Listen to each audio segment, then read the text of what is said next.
22 студзеня, серада, Белсат-Зум у эфіры. З вами Віталій Бабін. Цягам бліжэйшай паўгадзіны навіны і аналітыка. Размаўляем пра галоўнае з экспертамі. Запрашаю. Выборы Лукашэнкі ў датэрміновым галасаванні нібыта паўдзельнічала ўжо каля 8% беларусаў. Еўразвяз рыхтуе падаўжэнне санкцыяў супраць Крамля, Угоршчына цяпер не супраць. 90 тысяч памерлых ад ковіду, звесткі кіберпартызанаў, каментуе эксперт. У першы дзень датэрміновага галасавання на так званых прэзідэнцкіх выбарах у Беларусі яўка склала амаль 8%. Гэтыя лічбы, агучаныя Цэнтральнай выбарчай камісіяй, ёсць першымі рысамі да партрэту электаральнай актыўнасці. Аднак давер да гэтых афіцыйных звестак, як заўжды, застаецца пад вялікім пытаннем. Выбарчыя участкі для датэрміновага галасавання працуюць з 12 да 19 гадзіны, а шматлікім выбарнікам даводзіцца галасаваць не па сваёй волі. Ціск зазнаюць студэнты, бюджэтнікі і работнікі дзяржаўных установаў, вымушаныя ісці на участкі пад пагрозою звальнення ці іншых санкцыяў. Улады працягваюць выкарыстоўваць публічныя постаці, каб стварыць бачнасць народнага падтрымання. Паводле прапагандысцкіх медыяў на адным з выбарчых участкаў прагаласавалі чальцы нацыянальнай зборнай па лёгкай атлетыцы у суправаджэнні кіраўніцтва федэрацыі. Напрыклад, бронзавы прызёр Алімпіяды ў Токіо Максім Недасекаў, які доўгі час не можа аднавіцца ад траўмаў і не з'яўляўся на публіцы, цяпер раптам знайшоў час для ўдзелу ў выбарчай кампаніі. Гісторык і палітычны аналітык Александр Фрыдман з намі на сувязі. Спадар Александр, вітаю вас. Добрый день, спадар Віталій, вітаю. З кожнымі новымі выбарамі яўка на датэрміновым галасаванні расце паводле дадзеных Цэнтральнай выбарчай камісіі. З чым гэта можна звязаць? Тут жа ўсё досыць проста. Гэтае датэрміновае галасаванне, гэта тое галасаванне, дзе маніпуляцыі рабіць куды лягчэй, рознага кшталту фальсіфікацыі. Гэта першы момант. Другі момант, паколькі менавіта датэрміновае галасаванне так рэзка крытыкуюць, гэта такая вось адваротная рэакцыя рэжыма. Вы крытыкуеце адваротнае галасаванне, вось вы гэта атрымаеце, яго будзе яшчэ больш. Ну і трэці момант, ім трэба яшчэ напярэдадні вось галоўнага дня выбараў прадэманстраваць, што актыўнасць насамрэч і прысутнічае. Ну і будуць адпаведныя лічбы можна будзе тым самым абгрунтаваць. Калі насамрэч у нядзелю будзе не так шмат людзей, то можна будзе сказаць, ну вы бачыце, не так мнагалюдна, менавіта таму, што большасць беларусаў ужо скарысталася гэтай магчымасцю. А можа так быць, што беларусам, в прынцыпе, ўсё адно на гэтыя выбары, хто там удзельнічае ў гэтых выбарах, абы адчапіліся з адміністрацыі, напрыклад, з рэктарату, з дэканату, прагаласаваць і забыць пра гэта? Мне падаецца, тут будзе некалькі катэгорыяў людзей, якія будуць удзельнічаць у гэтых выбарах. Ну ёсць вось гэты ядравы, назовем гэта так, электарат Лукашэнкі. Яны, безумоўна, пойдуць, каб яго падтрымаць. Ну будзе, напэўна, пэўная колькасць людзей, якім падабаецца, там, не ведаю, Гайдукевіч альбо Саранкоў, шмат іх не будзе, яны таксама пойдуць. Будзе наступная катэгорыя, гэта людзі, якія будуць удзельнічаць пад прымусам. Пад прымусам у тым сэнсе, што на іх, магчыма, будуць сур'ёзна ціснуць, а магчыма, яны гэта проста зробяць, каб у іх не было нейкіх дадатковых праблемаў. Трэцяя катэгорыя – гэта тыя людзі, якія просто не разумеюць і не бачаць для сябе магчымасці для нейкіх байкотаў. Таму яны пойдуць на гэтыя выбары і аддадуць свае галасы. Ну і, канешне, будзе вельмі вялікая катэгорыя тых людзей, якія не будуць удзельнічаць у гэтых выбарах. І гэта такая яна розная, гэтая катэгорыя. Там будуць тыя людзі, якія ў знак пратэсту не будуць удзельнічаць, і гэта насамрэч такая форма супраціву у сучасных беларускіх умовах, але, канешне, гэта будуць і людзі, якія палітыкай увогуле не цікавяцца, якім проста ўсё роўна, што адбываецца. Калі казаць вось уласна пра стратэгію, якую прапанавалі дэмакратычныя сілы, Павел Латушка учора ў праграме Белсат-Зум акурат заявіў, што у аўтарытарных дыктатурах найлепшая стратэгія гэта вось галасаванне супраць усіх. Ці слушная, на ваш погляд, такая стратэгія? Тут у сённяшніх умовах найлепшая стратэгія гэта такая, дзе людзі могуць усё ж такі выказаць пэўным чынам сваю незадаволенасць і ў іх мінімальная рызыка. Вось калі ты не ідзеш у сённяшніх умовах на Беларусі на выбарах, то мы пакуль раней улады ставіліся да гэтага досыць спакойна, што будзе зараз іншае пытанне. Усё ж таки з 20-го году шмат змянілася. І тыя людзі, якія не пойдуць галасаваць, да гэтых людзей тэарэтычна прынамсі могуць з'явіцца пытанні з боку уладаў. То бок калі ты жадаеш мінімізаваць свае рызыкі, то трэба паводзіць сябе такім чынам, каб асабліва не падставіцца. Вось паводзіць сябе сумленна, калі ты не падтрымліваеш Лукашэнку і не падстаўляцца, напэўна, на нічога лепшага, чым пайсці туды і прагаласаваць супраць усіх няма. Але ізноў жа гэта такія рашэнні, яны асабістыя. Вось калі чалавек так зрабіў, ён можа сказаць: вось маё сумленне, з маім сумленнем усё ў парадку. Я не пайшоў насуперак майму сумленню, калі я не падтрымліваю гэтую ўладу. Але адначасова гэта і магчымасць мінімізаваць рызыкі. І гэта таксама важна, конечно, ў сённяшніх умовах. То бок байкатаваць выбары, не ісці сядзець на канапе альбо гуляць дзесьці з дзецьмі у парку у гэты дзень асноўнага галасавання, гэта таксама небяспечна? Тэарэтычна гэта можа быць небяспечна. Калі мы паглядзім там на рознага кшталту дыктатарскія рэжымы, і калі нават мы звернемся да савецкіх практыкаў, з практыкаў савецкага мінулага, калі людзі не з'яўляліся на выбарах, калі яны проста байкатавалі гэты працэс, і было відавочна, што ўсе павінны там быць і ўсе павінны аддаць галасы, калі ты ў такіх умовах не робіш тое, што ад цябе чакаюць, могуць узнікнуць пытанні, могуць узнікнуць праблемы. Зноў жа, я хочу падкрэсліць, пакуль у Беларусі такіх праблемаў сур'ёзна не ўзнікала. Былі людзі, якіх заўсёды прымушалі галасаваць там датэрмінова, там тыя ж студэнты, ёсць, канешне, вайскоўцы, супрацоўнікі дзяржаўных установаў. Тут усё зразумела. Але вось, напрыклад, тыя, хто працуюць у прыватным сектары, да апошняга часу не было такіх пытанняў да іх, таму што яны не пайшлі галасаваць на выбары. Але ізноў жа, гэта была сітуацыя да 20-го году, да прэзідэнцкіх выбараў, бо ўсе астатнія выбары, яны ў Беларусі не маюць сур'ёзнай вагі. Зараз прэзідэнцкія выбары, гэта насамрэч тэст на лаяльнасць Лукашэнку. Калі ты не ідзеш на гэтыя выбары, тэарэтычна могуць з'явіцца да цябе пытанні. Ты што, не падтрымліваеш курс уладаў? Табе не падабаецца палітыка Лукашэнкі? Я не выключаю, што гэта можа быць. Я спадзяюся, што гэтага не будзе, і нават гэтым разам нічога не зменіцца. Не галасавалі людзі, не галасавалі. Калі кажам пра выбары, то гаворым, конечно, пра рэжысуру, пра спектакль, пра фарс, пра як заўгодна, толькі не пра выбары. І вось акурат такі пару дзён таму быў такі вечар дэбатаў паміж спойлерамі Лукашэнкі. Адзін з гэтых кандыдатаў, яны, в прынцыпе, ўсе так ці інакш нахвалівалі дзейную ўладу самаабвешчанага кіраўніка Беларусі, спадар Сыранкоў, камуніст, які заявіў пра тое, што і так все ведаюць, што Лукашенко пераможа, і што дзякуючы яму наша краіна можа толькі ісці наперад. Адразу ж Лукашенко зрэагаваў на гэта, сказаў, што яму вельмі падабаецца Сярожа Сыранкоў. Ці гэта значыць, што спадару Сыранкову намалююць такое добрае другое месца ў гэтым фарсе? Гэта сапраўды вельмі цікавы момант. Тут выбары настолькі нецікавыя, што калі ты сочыш за імі, то імкнешся, прынамсі, знайсці хоць нейкі цікавы момант. І гэта гісторыя з Сыранковым, вось такім досыць каларытным кандыдатам, такім сталіністам і іншае. Яна досыць цікавая. Справа ж у тым, што Сыранкоў з самага пачатку сваёй кампаніі заяўляе пра тое, што ягонай мэтай з'яўляецца другое месца. І тут ён адкрыта падкрэсліў, што ён ідзе на гэтыя выбары побач з Лукашэнкам, разам з Лукашэнкам, а зараз ён фактычна сказаў, што ягоная мэта – гэта другое месца. І вось тут раптам ён атрымлівае пэўную падтрымку ад Лукашэнкі. Тут можна казаць сапраўды пра нейкую інтрыгу. Я да апошняга па шчырасці сыходзіў з таго, што Сыранкову гарантавана там 4-е месца.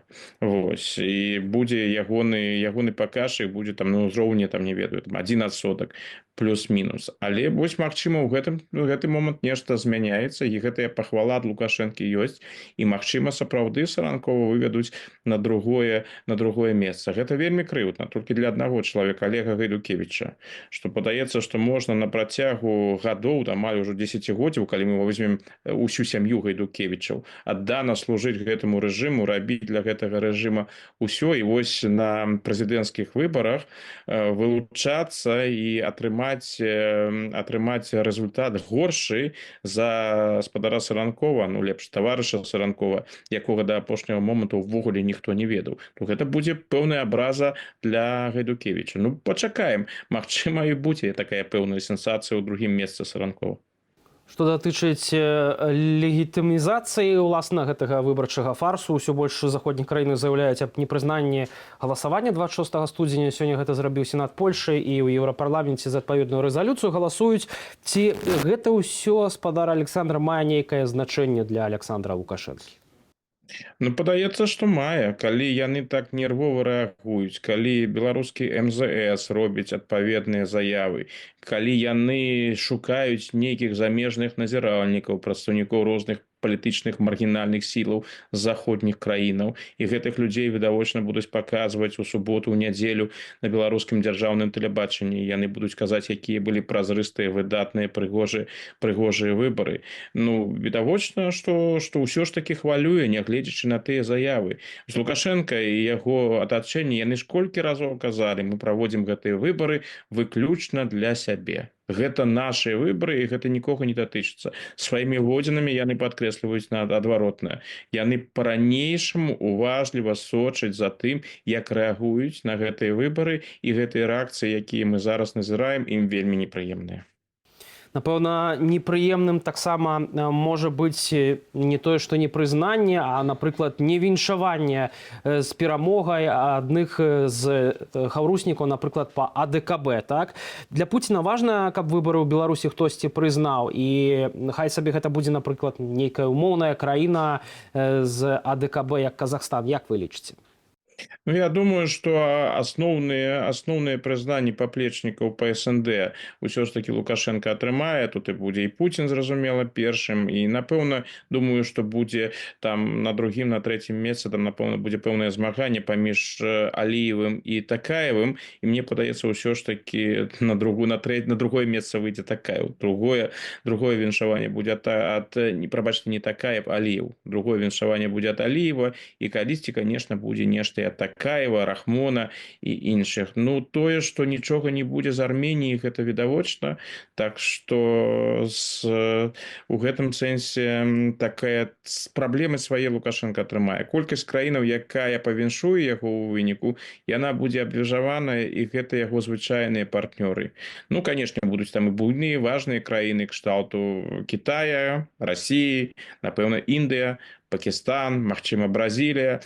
Ну, ўсё гэта будзе. Ну, а астатнія такія ж краіны, прыклад, з такім жа статусам, як Венесуэла, Куба, там, Зімбабве і гэтак далей.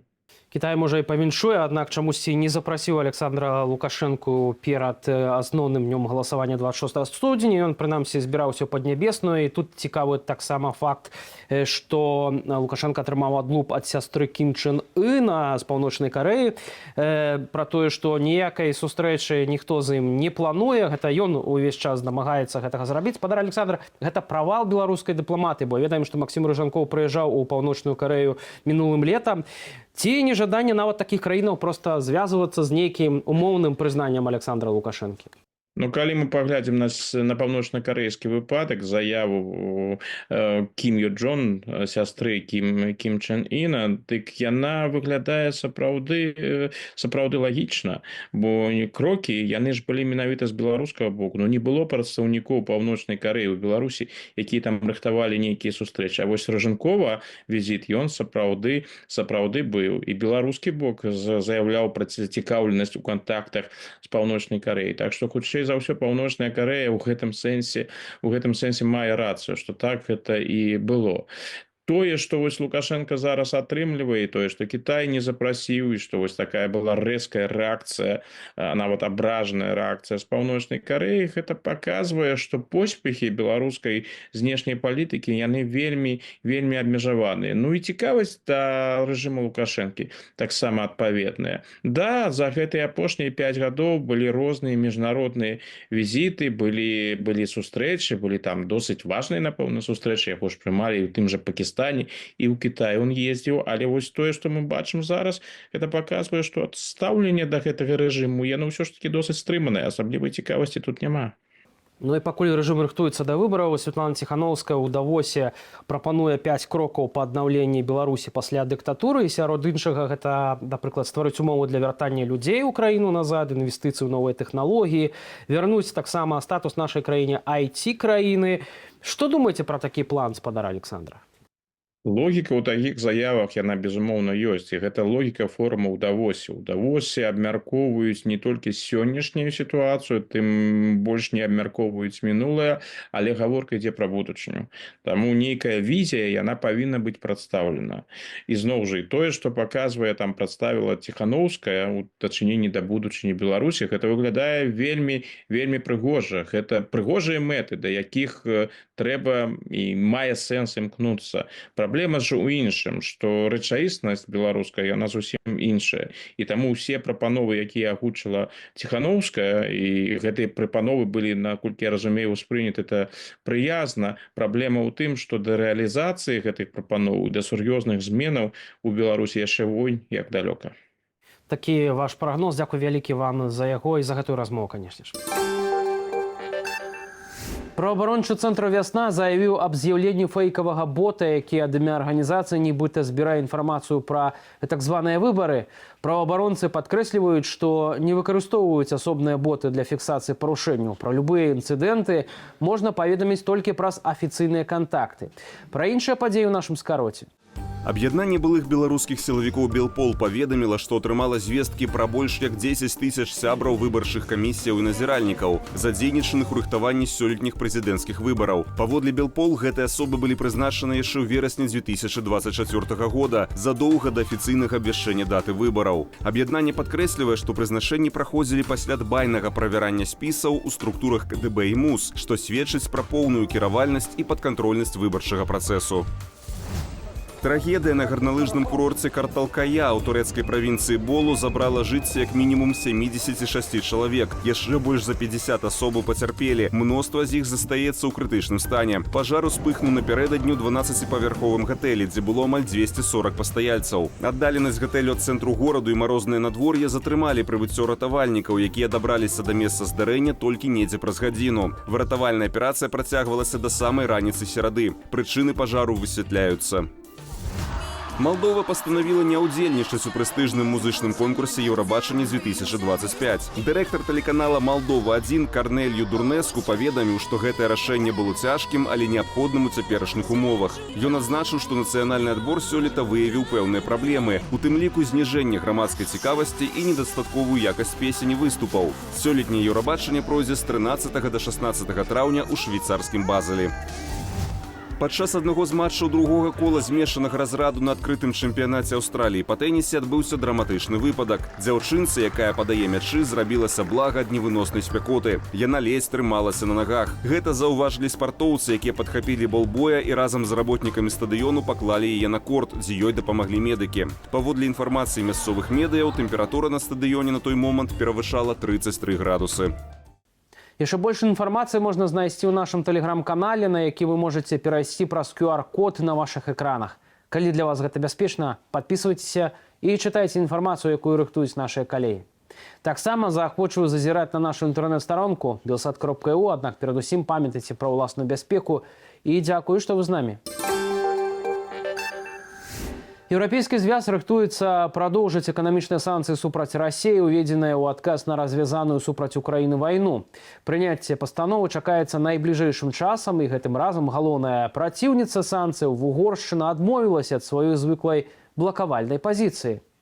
На перамену курсу прэм'ер-міністра Угоршчыны Віктара Орбана паўплывала пазіцыя новага прэзідэнта ЗША Дональда Трампа. Пра гэта паведаміў журналіст радыё «Свабода» Рыкард Юзвяк у сваім акаунце на платформе X. Гэтая навіна выглядае асабліва іранічна на фоне таго, што Угоршчына не раз выкарыстоўвала пытанні санкцыяў як інструмент ціску на еўрапейскі звяз для атрымання дадатковага фінансавання. Прэм'ер-міністр Орбан неаднаразова ставіў пад сумнеў мэтазгоднасць санкцыйнага ціску на Расію, прыкрываючыся прагматычнымі інтарэсамі сваёй краіны. Еўразвяз, які нарэшце пераадолеў вугорскі бар'ер, цяпер мае намер падоўжыць санкцыі супраць Расіі яшчэ на паўгода. З намі на сувязі Станіслав Жаліхоўскі, палітолог, эксперт-міжнароднік з Украіны. Спадар Станіслав, вітаю вас. Моє вітання. Ці сапраўды, як вы лічыце, Трамп можа эфектыўна ўплываць на Орбана, каб той не падтрымліваў вось Пуціна і не блакаваў гэтыя санкцыі еўразвязу?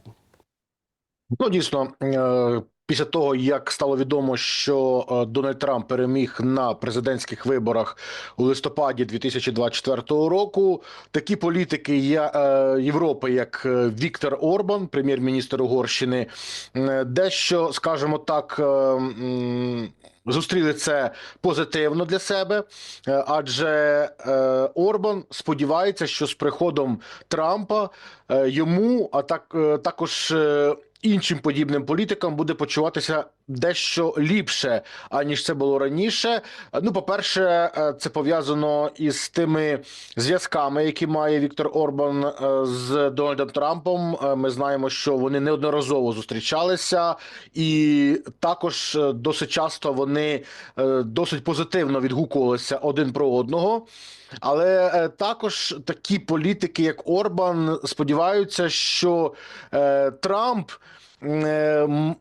менше втручатиметься у справи Європи, а отже це надасть можливість їм, таким політикам, диктувати свою адженду, враховуючи те, що Трампу імпонуватиме те, що вони говорять, наприклад, в контексті примирення з Російською Федерацією, зменшення санкційного тиску на Москву, чи боротимуться, наприклад, з навалою нелегальних мігрантів. Тому я думаю, що Орбан хотів би, щоб Трамп створив такі умови, де він зміг би, Орбан, себе більш вільніше почувати і мав би більше поле для маневру. Тому я думаю, що Будапешт покладає на це надії, але далеко не факт, що Дональд Трамп буде надто сприятливим для таких політиків, як Орбан, чи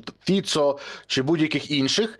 Варто розуміти, що для Трампа головне, щоб лише сам він був в центрі уваги і щоб він міг диктувати якісь свої умови, зокрема і на міжнародній арені, а такі політики, як Орбан, лише можуть бути зручним для цього інструментом. Хоча я не вбачаю, що однозначно можна буде очікувати, що Віктор Орбан буде отримувати якісь схвальні відгуки від інших країн, від інших лідерів, від тих чи інших політичних сил. Ні. Вочевидь, всі чудово розуміють, хто такий Віктор Орбан, скажімо, на чому базується його урядування, чому саме на нього були запроваджені ті чи інші засоби впливу, зокрема і притримання грошових коштів, і були також запроваджені інші типи санкцій за недотримання верховенства закону в своїй країні, за корупцію і тому інше. Тобто серед лідерів Європи Віктор Орбан в будь-якому випадку залишатиметься білою вороною, і він повинен це розуміти. І ніякий Трамп, ніякий інший політик в світі не зможе цього змінити.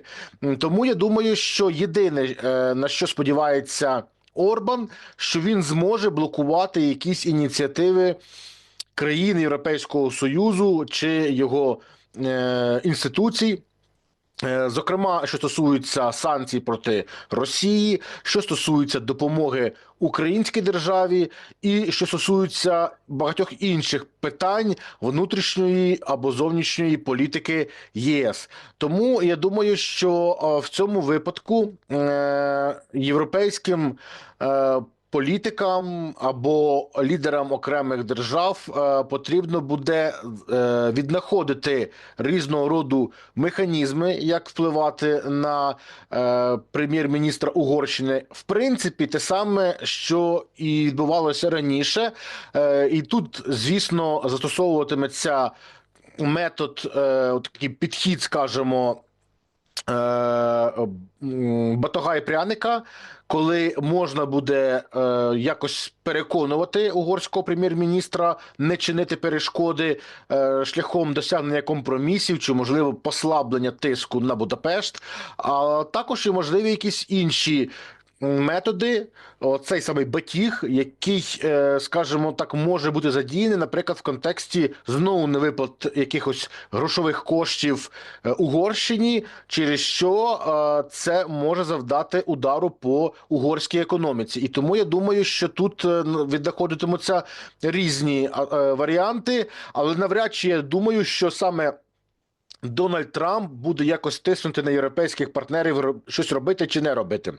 Калі ўжо кажам, напрыклад, пра амерыканскія санкцыі, таксама Трамп іх анансаваў. На ваш погляд, ці гэтыя крокі Трамп будзе ўзгадняць, напрыклад, з Кітаем? Ну, знову ж таки, є інформація, що Трамп може допустити нові санкції проти Росії, але у випадку, якщо російський диктатор Путін відмовиться від переговорів, тобто фактично своїми діями Путін може запустити той ланцюжок подій, який буде направлений якраз таки проти Москви.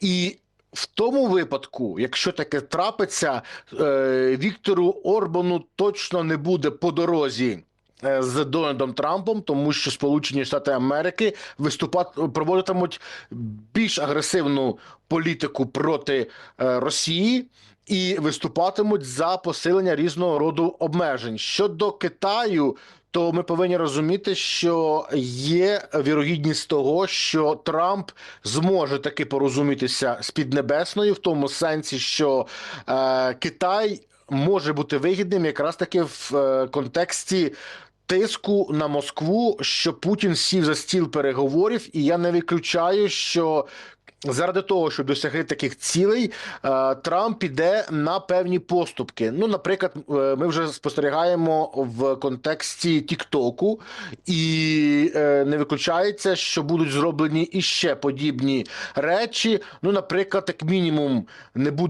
не буде запроваджено якихось обмежувальних мит на товари з Китаю, не буде, скажімо так, запроваджено якихось санкцій проти КНР, наприклад, проти його компаній, які допомагають обходити санкції, накладені на Російську Федерацію, чи проти його банківського сектору, і якраз таки з тою цілею, щоб можна було досягти якогось взаєморозуміння.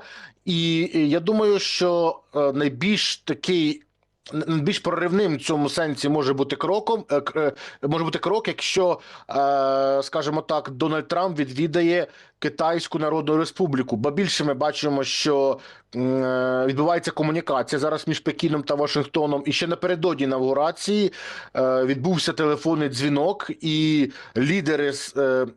лідер КНР та майбутній ще тоді президент Сполучених Штатів Дональд Трамп змогли поспілкуватися і обговорити найбільш нагальні питання, зокрема і ситуацію, пов'язану з Україною, з російською агресією проти України. Тобто, я думаю, що ці питання також обговорюватимуться надалі.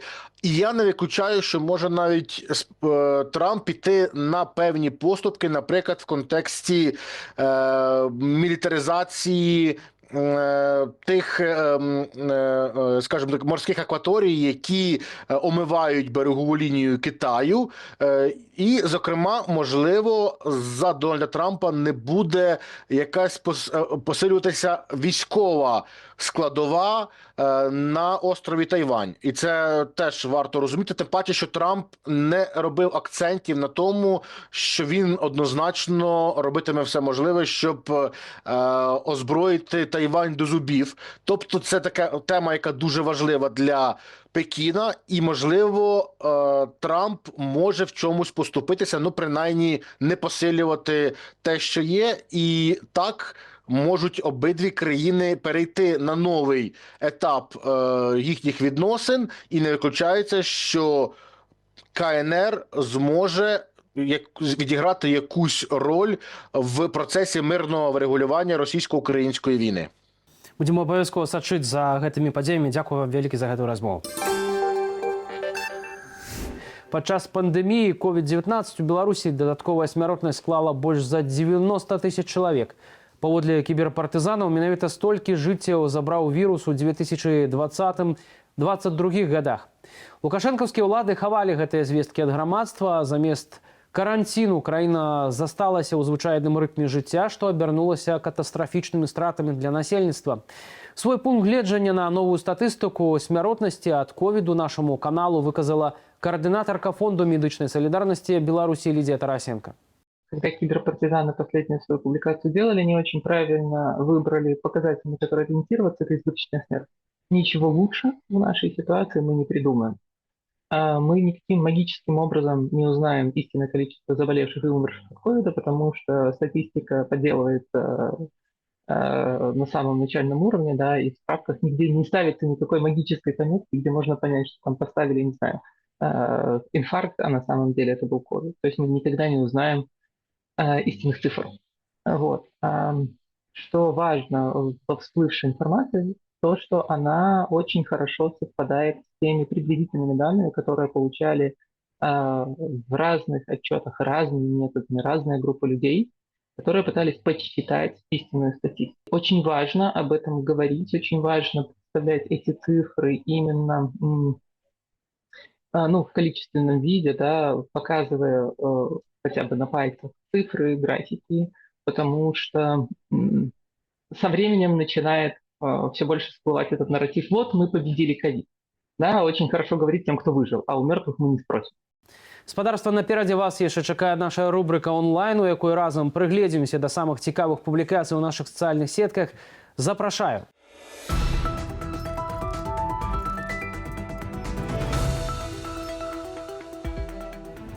Дональд Трамп ужо некалькі дзён афіцыйна 47-й прэзідэнт ЗША. Як жа адаб'ецца ягонае прэзідэнцтва на палітыцы Злучаных Штатаў у дачыненні Беларусі? Гэткае пытанне нашыя калегі апублікавалі на YouTube-канале Белсат.Нау. Большасць рэспандэнтаў з ліку гледачоў YouTube-каналу Белсат.Нау на момант рыхтавання гэтага матэрыялу упэўненыя, што для Беларусі з прэзідэнцтвам Трампа нічога не зменіцца. 11% мяркуюць, што Злучаныя Штаты ўзмоцняць падтрыманне беларускіх дэмакратычных сілаў. 10% жа лічаць, што новая ўлада ўвогуле адмовіцца ад гэтага. Беларус Васіль Сябро Парфянкоў быў адным з тых, хто са зброёй у руках бараніў незалежнасць Украіны, змагаўся за вызваленне сваёй радзімы, за сваё імкненне ваяр заплаціў уласным жыццём. Історыю беларускага добраахвотніка апублікаваў YouTube-канал Белсат.Док у раздзеле «Шортс». Цалкам жа паглядзець фільм «Тры жыцці» пра беларускіх ваяроў, якія загінулі на вайне ва Ўкраіне, вы можаце на YouTube-канале Белсат.Док. Васіль даволі вядомая асоба ў Беларусі. Я яго ведала, таму што ён пасля 10-го года сядзеў за плошчу 2010, і пра яго зрабілі фільм. Пасля мы пазнаёміліся, ён на Курапаты прыйшоў. Ён вельмі моцнае ўражанне аказваў менавіта на жанчын. Ён быў вельмі такі прыгожы. Разумееш, его голливудская знешнасць была. І вось ён вельмі любіў сябе добра падаць. Ён вельмі хацеў быць выкшталцоным. І пасля мы уже пасябравалі літаральна да яго іншай другой адсіткі. І всю другую адсітку, калі это здарылася, я замліставалася ўжо. Калі ён уже другі раз выйшаў з турмы, худы, высмактаны, белы, зялёны, я паехала ў Варшаву ці ў Вільню на нейкі ток-шоу, прыязджаю, мне кажуць, уцёк в Украіну войска. А ён да мяне хадзіў, ён побач жыў. У Беларусі заходзяць у крамы з хатнімі гадаванцамі заканадаўча забаронена. Аднак што рабіць, калі падчас прагулкі з сабакам усё ж трэба нешта купіць? Каля адной з менскіх крамаў паставілі адмысловы дамок, дзе жывёліны могуць пачакаць сваіх гаспадароў. Паглядзець на яго можна на нашай старонцы ў Фэйсбуку.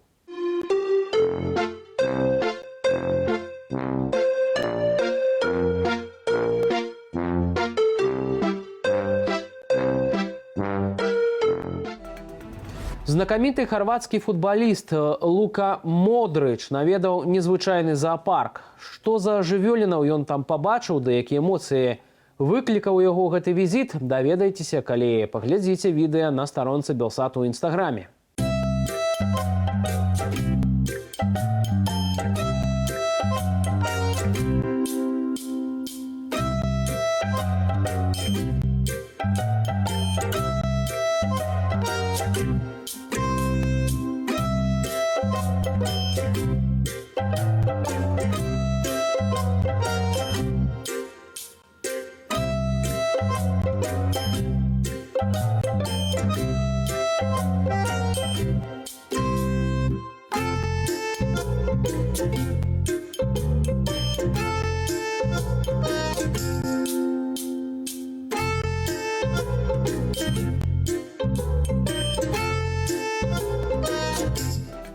На гэтым у нас усе навіны. Дзякую за ўвагу. Да хуткай сустрэчы на Белсаце.